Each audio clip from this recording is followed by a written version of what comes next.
Spencer Burke, Knights TV, alongside Paige Martin. Paige, the London Knights got their season underway this past weekend. Kicking things off was Friday night's home opener against the Windsor Spitfires, and the Budweiser Gardens was rocking. Absolutely, it was electric in here, and you can definitely tell that hockey is back in the city, and that energy only transferred from the crowd onto the ice with the team as we saw the guys play a full game from start to finish. Yeah, they truly did, and they just couldn't quite get that last goal in the third period. They were down 3-2. They had a lengthy 5-on-3 power play, but Mike DiPietro played fantastic for the Windsor Spitfires. The Knights also hit a post. They had another goal disallowed, so things just weren't quite going their way, and they ended up with the 5-2 loss. And despite that loss, there's definitely a lot of things that they could take away from that game and a lot of positives as well.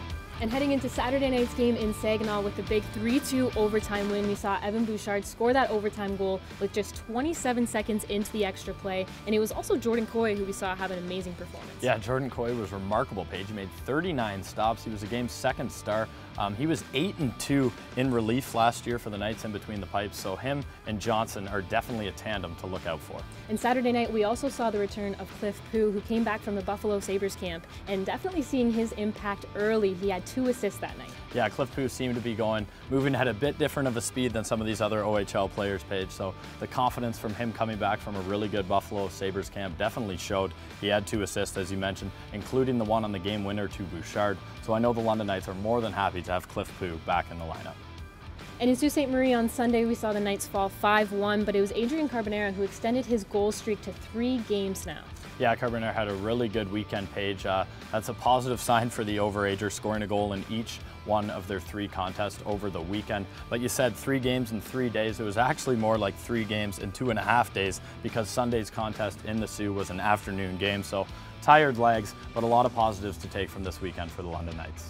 And heading into this weekend, the Knights will still be keeping an eye out for some guys who are still away at their NHL camps. We just saw the return of Cliff Pu, who had 2 assists in his first game back with the Knights, so he's coming back from camp full of confidence, and we could see the return of some other familiar faces this weekend.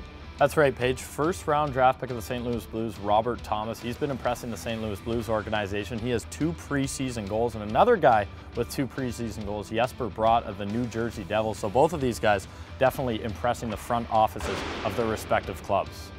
And another London Knight registering points with his NHL team is Alex Fermenton. He's a second-round pick of the Ottawa Senators and already in a preseason game has 2 assists. Sticking with the Canadian teams, Victor Mete has been impressing the Montreal Canadiens. He's been playing alongside Shea Weber, one of the top defensemen in the league, and definitely creating a lot of conversation around his game. And similar to Mete, Max Jones has had a great camp, and he's been given the opportunity to play with some top forwards there in Anaheim as he continues his journey to the NHL. And wrapping things up, earlier in the week, Sam Miletic signed an entry-level contract with the Pittsburgh Penguins, which means the back-to-back Stanley Cup champions will take a much longer look at the reigning London Knights leading goal scorer. Heading into this weekend, the Knights will be hosting the Kingston Frontenacs here at Budweiser Gardens. Puck drop is 7:30, but make sure you get here early. Doors open at 6 o'clock, and you can still find tickets at the link below before they sell out.